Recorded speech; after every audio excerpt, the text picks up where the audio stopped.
ವೇದಗಳ ಎರಡು. ವ್ಯಾಸ ಅಂದರೆ ಆ ಶಬ್ದದ ಅರ್ಥವೇ ಒಂದು ವೃತ್ತದಲ್ಲಿ ಮಧ್ಯಬಿಂದುವಿನ ಮೂಲಕ ಹಾದು ಹೋಗುವಂತಹ ಸರಳ ರೇಖೆಗೆ ವ್ಯಾಸ ಅಂತ ಕರಿತೇವೆ. ವ್ಯಾಸ ಆ ವೃತ್ತವನ್ನ ಎರಡೇ ಪಾಲು ಮಾಡುತ್ತದೆ. ವೇದವನ್ನ ಎರಡು ಪಾಲು ಮಾಡಿದ ಕಾರಣ ಅವರು ವೇದವ್ಯಾಸರು, ಋಗ್ವೇದ ಯಜುರ್ವೇದ. ಆ ನಂತರ ಸಾಮವೇದ, ಸಾಮಗಾನ ಆಯಿತು.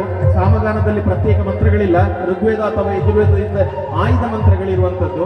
ಅಧ್ಯಯನದ ಶಾಖೆಯಾಗಿ ಅಥರ್ವ ಅಂತ ಬಂತು. ಇವತ್ತು ವೇದಗಳನ್ನ ತ್ರೈಯಿಂದ ಇದ್ದದನ್ನ ಇವತ್ತು ಚತುರ್ವೇದಗಳು ಅಂತ ನಾವು ಗುರುತಿಸ್ತಾ ಇದ್ದೇವೆ.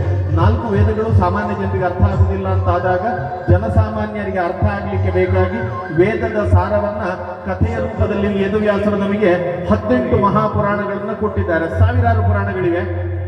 ಅದರಲ್ಲಿ ಪ್ರಧಾನ ಪುರಾಣಗಳು 18 ಮಹಾಪುರಾಣಗಳು. ಮತ್ಸ್ಯ, ಮಾರ್ಕಂಡೇಯ, ಭವಿಷ್ಯ, ಭಾಗವತ, ಬ್ರಹ್ಮ, ಬ್ರಹ್ಮಾಂಡ, ಬ್ರಹ್ಮ ವೈವರ್ತ, ವರಾಹ, ವಾಮನ, ವಾಯು, ವಿಷ್ಣು, ಅಗ್ನಿ, ನಾರದ, ಪದ್ಮ, ಲಿಂಗ, ಗರುಡ, ಕೂರ್ಮ, ಸ್ಕಂದ. ಇದು 18 ಪ್ರಧಾನ ಪುರಾಣಗಳು. ಈ 18 ಪುರಾಣಕ್ಕೆ ಮತ್ತೆ 18 ಉಪಪುರಾಣಗಳನ್ನ ಸ್ವತಃ ವೇದವ್ಯಾಸರೇ ಕಥೆಯ ರೂಪದಲ್ಲಿ ಬರೆದು ನಮ್ಗೆ ಕೊಟ್ಟಿದ್ದಾರೆ. ಆ 18 ಪುರಾಣಗಳಲ್ಲಿ ಅನ್ಯತಮವಾದಂತಹ ಒಂದು ಪುರಾಣದ ಹೆಸರು ಬ್ರಹ್ಮ ವೈವರ್ತ ಅಂತ. ಅದರ ಒಂದು ಪ್ರಸಿದ್ಧ ಮಾತಿದೆ, ನಾವು ಯಾವತ್ತೂ ನೆನಪಿಸಿಕೊಳ್ಬೇಕು.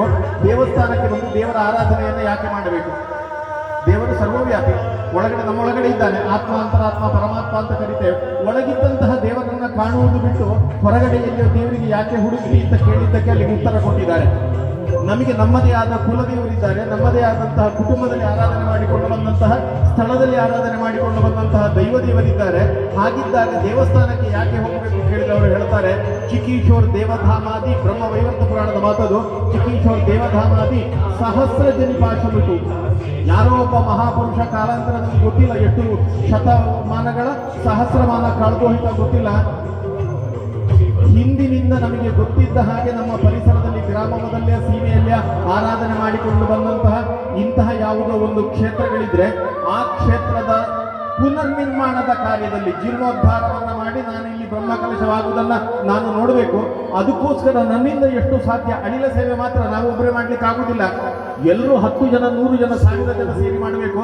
ಆ 1000ದಲ್ಲಿ ನಾನೊಬ್ಬನಾಗ್ತೇನೆ ಅಂತ ಹೇಳಿ ನನ್ನ ಕೈಲಾದ ಸೇವೆಯನ್ನ ಆ ಕ್ಷೇತ್ರದ ಜೀರ್ಣೋದ್ಧಾರಕ್ಕೆ ಯಾರು ಮಾಡ್ಲಿಕ್ಕೆ ಹೊರಡ್ತಾನೋ ಮಾಡಿದಾಗಲ್ಲ. ಚಿಕೀಶೋರ್ ದೇವದ ಇನ್ನು ಮುಂದೆಗೆ ನಾನು ಮಾಡ್ತೇನೆ ಅಂತ, ಈ ಕ್ಷೇತ್ರದ ಅಭಿವೃದ್ಧಿಗೆ, ಜೀರ್ಣೋದ್ಧಾರಕ್ಕೆ ನನ್ನನ್ನು ನಾನು ತೊಡಗಿಸಿಕೊಳ್ತೇನೆ ಅಂತ ಸಂಕಲ್ಪ ಮಾಡಿದ ತಕ್ಷಣ ಸಹಸ್ರ ಜನಿಪಾಶಮದು. 1000 ಜನ್ಮದಲ್ಲಿ ಮಾಡಿದಂತಹ ಪಾಪ ಪರಿಹಾರ ಆಗ್ತದೆ ಅಂತ ಅವರು ಹೇಳಬೇಕಾದ್ರೆ ಆ ಕ್ಷೇತ್ರದಲ್ಲಿ ಇಷ್ಟು 1000 ವರ್ಷಗಳಿಂದ ಪೂಜೆ ಮಾಡಿದಂತಹ ಆ ಭಗವತ್ ಸಾನ್ನಿಧ್ಯ ಹೇಗಿರಬೇಕು ಅಂತ ನಮ್ಗೆ ಗೊತ್ತಿಲ್ಲ. ಅವ ಹೇಗಿದ್ದಾನೆ ಅಂತ, ಮಹಾಲಿಂಗೇಶ್ವರ ಯಾವ ರೂಪದಲ್ಲಿದ್ದಾನೆ, ಆ ತಾಯಿ ಯಾವ ರೂಪದಲ್ಲಿದ್ದಾಳೆ ನಮ್ಗೆ ಗೊತ್ತಿಲ್ಲ. ಏಕಂ ಸದ್ವಿಪ್ರಾಹ ಬಹುಧಾ ವದಂತಿ, ದೇವರೊಬ್ಬನೇ ನಾಮ ಹಲವು. ಇಲ್ಲಿ ಮಹಾಲಿಂಗೇಶ್ವರನ ರೂಪದಲ್ಲಿ ಆರಾಧನೆ ಮಾಡ್ತಾ ಇದ್ದೇವೆ.